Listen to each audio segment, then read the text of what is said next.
எல்லோருக்கும் வணக்கம். நேற்று ஃபஸ்ட்டு ஐபிஎல் மேட்ச் வெற்றிகரமாக முடிஞ்சது. சிஎஸ்கே சேஸ் பண்ணி ஈஸியாக வின் பண்ணிட்டாங்க. அதில் இம்பேக்ட் பிளேயர் ரூல் அப்படிங்கிற ஒரு விஷயம் இருக்குது. அந்த இம்பேக்ட் பிளேயருடைய ரூல்ஸ் நம்ம பார்ப்போம். இப்போது நேற்று நடந்த மேட்ச் வச்சு நம்ம என்ன புரிஞ்சுக்கலாம் அப்படின்னா, சென்னை செகண்ட் பேட்டிங் அப்போது என்ன பண்ணுறாங்க, செகண்ட் பேட்டிங்னா பேட்ஸ்மேன் சிவம் துபேவை இம்பேக்ட் பிளேயராக யூஸ் பண்ணுறாங்க. அதே சென்னை செகண்ட் போலிங் அப்படின்னா என்ன பண்ணுவாங்க, போலரை இம்பேக்ட் பிளேயராக யூஸ் பண்ணுவாங்க. இதுதான் எல்லா டீமுக்குமே. ஒரு டீம் ஃபஸ்ட்டு பேட் பண்ணுது அப்படின்னா பேட்ஸ்மேன் ஃபுல்லாக எடுத்துருவாங்க. செகண்ட் போலிங் போடும்போது போலர் இம்பேக்ட் பிளேயராக எடுத்துப்பாங்க. அதே ஒரு டீம் சென்னை மாதிரி செகண்ட் பேட்டிங் பண்ணுது அப்படின்னா பேட்ஸ்மேனை இம்பேக்ட் பிளேயராக எடுத்துக்கிறாங்க. இதை தான் நம்ம மைண்டில் வச்சுக்கணும். இம்பேக்ட் பிளேயர் நம்ம எப்படி டீம் பிக் பண்ணலாம் அப்படிங்கிறது தான் மெயின் திங். இப்போது நம்ம பார்க்க போகிறது 3வது மேட்சுக்கான டீம் ப்ரெடிக்ஷன். இது எங்கே நடக்குது, ஈடன் கார்டன்ஸ், கொல்கட்டா. இது 2வது மேட்ச் 8 மணிக்கு ஸ்டார்ட் ஆகுது. இதுக்கான பிச் ரிப்போர்ட் நம்ம பார்ப்போம். இது ரொம்ப ரொம்ப பேட்டிங்க்கு ஃப்ரெண்ட்லியான ஒரு பிச். செகண்ட் பேட் பண்ணுறவங்க வின் பண்ணுறாங்க. இது ஸ்பின்னருக்கு ரொம்ப ரொம்ப அசிஸ்ட் பண்ணக்கூடிய ஒரு பிச். ஏன் அப்படின்னா, ஒரு நல்ல பேட்டிங் ட்ராக்கில் நல்ல போலர்ஸை விட ஒரு பார்ட் டைம் போலர்ஸ், ஒரு ஆவரேஜான போலர்ஸ் நிறைய விக்கெட்ஸ் எடுக்கிறதுக்கான பாசிபிலிட்டிஸ் நிறையவே இருக்குது. இந்த பிச்சுக்கான ஆவரேஜ் ஃபர்ஸ்ட் இன்னிங் ஸ்கோர் 179, 180+. இதுதான் இந்த பிச்சுக்கான ரிப்போர்ட். அடுத்தது நம்ம கொல்கட்டா நைட் ரைடர்ஸோட பாசிபிள் பிளேயிங் 11 பார்க்கலாம். ரஹ்மத்துல்லா குர்பாஸ் அப்படி இல்லைனா பிலிப் சால்ட், இவங்க 2 பேர் தான். 2 பேரில் யாராவது ஒருத்தர் ஃபாரின் பிளேயர், 2 பேரில் ஒருத்தர் தான் இன்னிங்ஸ் ஓப்பன் பண்ணுவாங்க. 2 பேருமே ஒரு hard hitter. Venkatesh Iyer first opening, Shreyas Iyer, Nitish Rana, Rinku Singh, Andrew Russell, Sunil Narine, Mitchell Starc, Chetan Sakariya, Vaibhav Arora, Varun சக்கரவர்த்தி.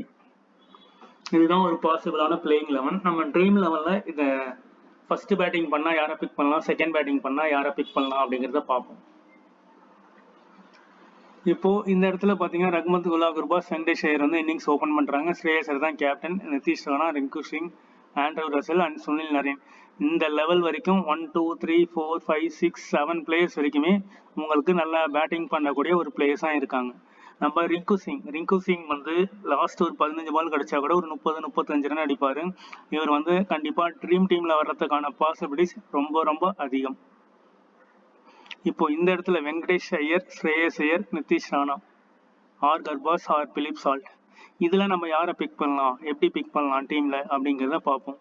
இப்போ செகண்ட் பேட்டிங்காக இருந்ததுன்னா ஃபர்ஸ்ட் பேட்டிங்னா கொஞ்சம் ஃபாஸ்ட்டுக்கு சப்போர்ட் பண்ணுது. செகண்ட் பேட்டிங்கானா ஃபாஸ்ட்டுக்கு அவ்வளோவா சப்போர்ட் பண்ணலை. இதுதான் இந்த பிச்சோடைய ஸ்டேட்டஸ். இப்போ செகண்ட் பேட்டிங்காக இருந்ததுன்னா என்ன பண்ணலாம் அப்படின்னா, ரஹ்மத்துல்லா குர்பாஸ் அண்ட் வெங்கடேஷ் ஐயர்லேருந்து ஒருத்தரை பிக் பண்ணலாம். அப்புறம் ஸ்ரேயஸ் ஐயர், நிதிஷ் ராணா ஒருத்தரை பிக் பண்ணலாம். இப்போ நான் எப்படி பிக் பண்ணுவேன்னா, ஆர் குர்பாஸும் ஸ்ரேயஸ் ஐயரும் பிக் பண்ணலாம். அதோட ரிங்கு சிங், ஆண்ட்ரூ ரசல், அதுக்கப்புறம் சுனில் நரேன் அண்ட் வருண் சக்கரவர்த்தி. இந்த ஃபார்மேட்டில் நம்ம பிக் பண்ணலாம். வருண் சக்கரவர்த்தி இப்போ புல் பேக் அப்படின்னு ஒரு பால் போல் பண்ணுறாரு. அதில் நிறைய விக்கெட்ஸ் கிடைக்குது. வருண் சக்கரவர்த்தி நல்லா நெட் ப்ராக்டிஸ் பண்ணியிருக்காரு. இவர் மஸ்ட் பிக்காக இருப்பார். சேட்டன் சக்காரியா நல்லா நிறைய வேரியேஷன்ஸ், ஸ்லோ பால் போடுவார், ஸ்லோ கட்டர் போடுவார், ஆஃப் கட்டர் போடுவார், யாக்கர் போடுவார். இந்த மாதிரி நிறைய வேரியேஷன்ஸ் வச்சுருக்கிறதுனால இந்த பிச்சில் இவருக்கான அசிஸ்டன்ஸ் நிறையவே இருக்கும். நான் மிச்சல் ஸ்டார்க்கை இக்னோர் பண்ணிடுறேன். Sunil Naren and Andrew Russell. இப்போ இதிலிருந்து யாரெல்லாம் பிக் பண்ணலாம்னா, ரஹ்மத்துல்லா குர்பாஸ், ஸ்ரேயஸ் ஐயர், ரிங்கு சிங், சுனில் நரேன், சேட்டன் சக்காரியா, வருண் சக்கரவர்த்தி. இதில் எக்ஸ்ட்ராவாக நான் ஒருத்தர் ஆட் பண்ணலாம் அப்படின்னா யார் ஆட் பண்ணலாம், ஆண்ட்ரூ ரசல் ஒரு டீமில், நிதிஷ் ராணா ஒரு டீமில், வெங்கடேஷ் ஐயர் ஒரு டீம், மொத்தம் 4 டீமில் இந்த 3 பிளேயரை மாற்றி ஷஃபிள் பண்ணி நம்ம டீம் ஆட் பண்ணலாம். சன்ரைசருடைய பாசிபிள் பிளேயிங் 11 பார்ப்போம். மயங்க் அகர்வால், டிராவிஸ் ஹெட், ராகுல் Tripathi, Aiden Markram, Heinrich Klaasen, Abdul Samad and Washington Sundar, Pat Cummins, Umran Malik, T Natarajan. அதுக்கப்புறம் புவனேஸ்வர் குமார். இப்போ ரெண்டு டீம்லையும் பார்க்கும்போது Aiden Markram, Heinrich Klaasen, Travis Head, இந்த 3 பேர்ல ஏடன் மார்க்ரம், ஹென்ரிக் கிளாசன் ரெண்டு பேருமே வந்து நல்ல ஃபார்ம்ல இருக்காங்க. டிராவிஸ் ஹெட் வந்து 50-50 ஆப்ஷன்ல தான் இருப்பாரு. மயங்க் அகர்வால் ஃபர்ஸ்ட் ஒரு 2 மேட்ச் 3 மேட்ச்ல வந்து ஒரு 100 அடிச்சிருவார். அது இந்த மேட்ச் இருக்கலாம், இல்ல அடுத்த 2 மேட்ச்ல ஒரு மேட்ச் வந்து 100 அடிச்சிருவார். ஸோ அந்த கணக்குல மயங்க் அகர்வால், ராகுல், ஏடன் மார்க்ரம், ஹென்ரிக் கிளாசன் இந்த 3 பேரை நான் மஸ்டா பிக் பண்ணிக்கிறேன். அதே மாதிரி வாஷிங்டன் சுந்தர், அதுக்கப்புறம் நடராஜன், இந்த 5 பேர் வந்து என்னோட டீம்ல நான் பிக் பண்ணிக்கிறேன். அதே மாதிரி இன்னொரு டீம், ரெண்டாவது டீம் வரும்போது Mayank Agarwal, Travis head and ராகுல் திரிபாதி இந்த 3 பேரை பிக் பண்ணிக்கிறேன். இந்த 2 பிளேயரை வந்து மிஸ் பண்றேன் அப்படிங்கிற மாதிரி ஒரு கான்செப்ட். ஏன்னா இப்போ சன்ரைசர் செகண்ட் பேட்டிங் பண்ணாங்கன்னா ஃபர்ஸ்ட் ஒரு 3 பேர், அதுக்கப்புறம் நடராஜன் அண்ட் வாஷிங்டன் சுந்தர், இந்த 2 பேரை நான் மஸ்டா பிக் பண்ணிக்கிறேன். இந்த வெனியோடைய ஸ்டேட்டஸ் பார்ப்போம் ஃபர்ஸ்ட். இந்த வெனியோடைய ஸ்டேட்டஸ் வந்து எப்படி இருக்கு, இந்த வெனியோடைய ஸ்கோர்ஸ் வந்து எப்படி இருக்கு, இதை பேஸ் பண்ணி நம்ம வந்து டீமை பிக் பண்ணலாம். வெனியோட T20 ஸ்டாட்டிஸ்டிக்ஸ் பாருங்க. டோட்டலா 86 மேட்ச் விளையாடி இருக்காங்க. அதுல ஃபர்ஸ்ட் பேட்டிங் பண்ண டீம் 36 தடவையும், செகண்ட் பேட்டிங் பண்ண டீம் 50 தடவையும் வின் பண்ணியிருக்காங்க. இப்போ இந்த இடத்துல ஃபர்ஸ்ட் பேட்டிங் 36 அப்படின்னு வரும்போது இந்த சன்ரைசரா கொல்கட்டாவா, நல்ல பேட்டிங் டெப்த் உள்ள டீம் எதுனா கொல்கட்டா நைட் ரைடர்ஸ். ஏன் அப்படின்னா ரிங்கு சிங் ஒரு 8 ஓவர் 10 ஓவர் நின்றுட்டாருன்னா ரன்னு வேற மாதிரி போயிடும், 200+ கிட்ட போயிடும். அதே மாதிரி ஆண்ட்ரூ ரஷலும் அதே மாதிரி நின்றுட்டாருன்னா அந்த டீம் வந்து 200+ ஸ்கோர்ஸ் வந்து போகும். அப்போ ஃபர்ஸ்ட் பேட்டிங் பண்ணும்போது கொல்கட்டா வந்து இந்த 2 player Andre Russell and Rinku Singh இவங்க வந்து டாப் மோஸ்ட் பிக்கா இருப்பாங்க. ஸ்ரேயஸ் ஐயர் ஸ்பின்ல நல்லா ஆடக்கூடிய ஒரு பிளேயர், அவருமே நின்றுட்டாருன்னா இந்த டீம் வந்து இந்த 36 மேட்ச் வின் பண்ணியிருக்காங்களா ஃபர்ஸ்ட் பேட்டிங், அந்த ஸ்டேஜில் போயிடும். அதே மாதிரி பேட்டிங் செகண்ட் வந்து சன்ரைசருக்கு ரிங்கு சிங் மாதிரி, ஆண்ட்ரூ ரஷல் மாதிரி ஒரு ஆடிட்டர், ரொம்ப பெரிய ஆடிட்டர் வந்து கிடையாது. அவங்க செகண்ட் பேட்டிங்கால தான் அந்த டீம்ல இருக்கிற பேட்ஸ்மேன் வந்து நம்ம பிக் பண்ணலாம். இதே பேட்டிங் ஃபர்ஸ்ட்னா கொல்கட்டா வந்து வெயிட்டா இருக்காங்க, செகண்ட்லயும் வெயிட்டா இருப்பாங்க. பேட்டிங் இதுதான் இதோடைய கான்செப்ட். ஸ்கோரிங் பேட்டர்ன் பாருங்க. 150 below 150 27 matches, between 150 to 116 18 matches, 170 and 189 27 matches. So 170 to 189 plus above 190, இதுதான் வந்து 27 37 41 மேட்சஸ் வந்து above 170ல தான் போயிருக்கு. ஸோ இதை தான் நம்ம வந்து மைண்ட் செட் பண்ணி பார்க்கணும். ஆவரேஜ் ஸ்கோர் பார்த்தீங்கன்னா 180, highest score CSK 235 for 4, lowest score RCB 49 for 10. இது ரொம்ப பேட்டிங் பிச், ஸ்பின்னருக்கு ரொம்ப அசிஸ்டன்ஸாக இருக்கும். ஹையஸ்ட் ஸ்கோர் பாருங்க 235 for 4. ஸோ 4 விக்கெட் தான் போயிருக்கு. இப்போ இதே கொல்கட்டா ஃபர்ஸ்ட் பேட்டிங் பண்ணுறாங்க, அப்போ ரிங்கு சிங், ஆண்ட்ரூ ரஷல் எல்லாருமே டாப் ஆர்டர்ஸ் அடிக்கிறாங்கன்னா அவங்களுக்கு விக்கெட்ஸே போகாது. அப்போ போகாத பட்சத்தில் சன்ரைசர்லேருந்து ஒரு போலர் இல்லைன்னா ஒரு ஆல்ரவுண்டர் அப்படி எடுக்கிறது ரொம்ப நல்லது. இந்த ஈடன் கார்டன்ஸ்ல லாஸ்டா நடந்த ஃபியூ ஐபிஎல் மேட்சஸ் உடைய டீடைல்ஸ் வந்து நம்ம பார்க்கலாம் பாருங்க. ஃபர்ஸ்ட் இன்னிங்ஸ்ல பாருங்க ஃபாஸ்ட்டுக்கு 5, செகண்ட் இன்னிங்ஸ்ல ஃபர்ஸ்ட் இன்னிங்ஸ்ல ஃபாஸ்ட்டுக்கு 4, இதே ஃபர்ஸ்ட் இன்னிங்ஸ்ல ஃபாஸ்ட்டுக்கு 2. ஸோ ஃபர்ஸ்ட் இன்னிங்ஸ்ல தான் ஃபாஸ்ட் வந்து நல்லா ஒர்க் அவுட் ஆகுது. அதே செகண்ட் இன்னிங்ஸ்ல பாருங்க ஃபாஸ்ட் 2, ஃபாஸ்ட் 0, ஃபாஸ்ட் 1. அப்போ செகண்ட் இன்னிங்ஸ்ல ஃபாஸ்ட் போலரை போடவே கூடாது. இதுதான் இதுல இருக்கிற முக்கியமான விஷயம்.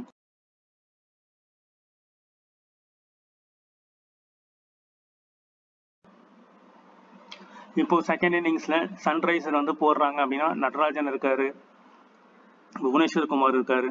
ஸோ இவங்களெல்லாம் நம்ம பிக் பண்ணலாமா செகண்ட் இன்னிங்ஸ்ல, அப்படி பிளான் பண்ணணும். அதே கல்கட்டான்னு வரும்போது அதோடைய fast bowler first innings Calcutta பண்ணும்போது நம்ம எப்படி பிக் பண்ணலாங்கிறத பார்க்கணும். அதே ஸ்பின் பாருங்க, ஃபர்ஸ்ட் இன்னிங்ஸ்ல 3, ஃபர்ஸ்ட் இன்னிங்ஸ்ல 4, ஃபர்ஸ்ட் இன்னிங்ஸ்ல 5.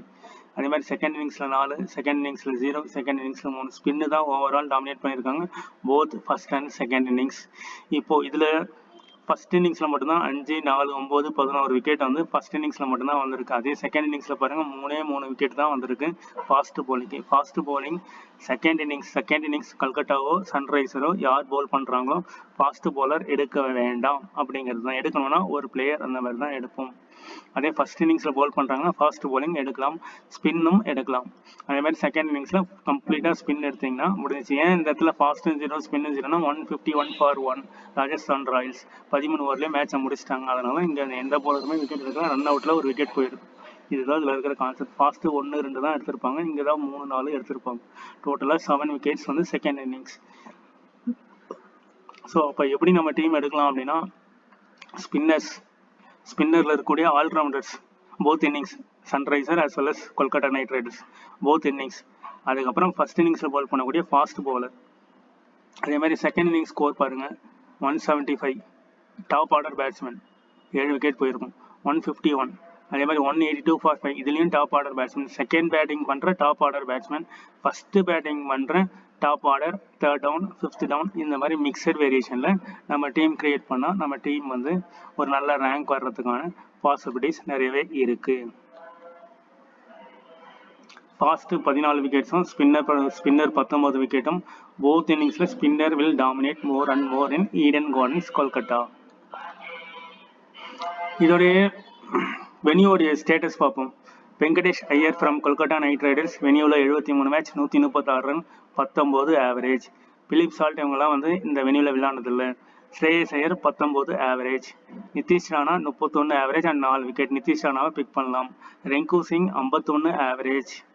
இங்கே 33 average for Andrew Russell and 31 wickets. And Sunil Naren 14 average and 60 wickets. Mitchell Stark 1 match 1 wicket. H Rana 4 match 4 wickets. Varun சக்கரவர்த்தி 8 மேட்ச் 11 விக்கெட். இதிலே ஸ்பின்னர்ஸ் வந்து டாமினேட் பண்ணியிருக்காங்க. ராணாவும் போட்டிருக்காரு. மிச்சல் ஸ்டார்க் பெர்ஃபார்ம் பண்ணல, ஒரு விக்கெட், அவ்வளோதான். ட்ரீம் டீமில் வர்றதுக்கே டவுட்டு தான். அதே மாதிரி ஸ்ரேயஸ் ஐயர் 19 தான் ஆவரேஜ், 5 மேட்ச்சுக்கு 97 இந்த வெனியூவில். ஸோ இவரையும் நான் பிக் பண்ணல. ஸோ இந்த Philip Salt, Rahman Gurbaz, Venkatesh Iyer. So கொல்கட்டாவில் பார்த்தீங்கன்னா Rinku Singh, Andrew Russell, Sunil Narine, H Rana and Varun Chakravarthy. H Rana கூட 50-50 ஆப்ஷன்ஸில் நம்ம பயன்படுத்திக்கலாம்.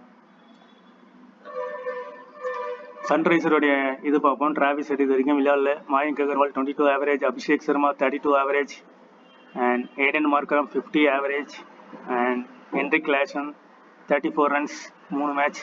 Bad Cummins 3 match 2 wicket. Washington Sundar 3 wicket. Abdul Samad விளையாடல. Markande, Bhuvneshwar Kumar 9 match 13 wicket. T Natarajan 1 match 1 wicket. Bhuvneshwar குமாரை நம்ம மேபி பிக் பண்ணலாம், ஒரு பவுலர்ன்றதுனால பிக் பண்ணலாம். இதே ஃபர்ஸ்ட் போலிங்னா அந்த 2 பேருமே பிக் பண்ணலாம். செகண்ட் போலிங்னா புவனேஸ்வர் குமாரை மட்டும் பிக் பண்ணிக்கலாம். Heinrich Klaasen, Markram and Abhishek Sharma ரொம்ப ஆடிட்டர், நல்லாவே விளையாடுவார். So Abhishek Sharma, Aiden Markram, so இந்த 2 பேரும் வந்து நம்ம கம்பல்சரி பிக் பண்ணிக்கலாம். டிராவிஸ் ஹெட் அவர் மயங்க் அகர்வால் 5 மேட்ச் 88. இந்த வெனியூவில் சரியாக பெர்ஃபார்ம் பண்ணலை. But Travis Head, Abhishek Sharma, Aiden Markram, Washington Sundar, Bhuvneshwar Kumar first பவுலிங்காக தான் டி நடராஜன். ஸோ இப்படி இந்த காம்பினேஷன்ஸில் நம்ம டீம் பிக் பண்ணலாம். தேங்க்யூ ஃபார் வாட்சிங். நல்லா டீம் ரிவ்யூ பண்ணுங்கள். லைன் சப்போர்ட் வந்ததுக்கப்புறம் இம்பேக்ட் பிளேயரை மைண்டில் வச்சுக்கோங்க. ஸோ எந்த டீம் பவுலிங் பண்ணுறாங்களோ செகண்ட் பேட்டிங்கில் பேட்ஸ்மேனாக இம்பேக்ட் பிளேயராக எடுத்துப்பாங்க. அதை மைண்ட் செட் வச்சு நம்ம டீமை க்ரியேட் பண்ணலாம். தேங்க்யூ ஃபார் வாட்சிங்.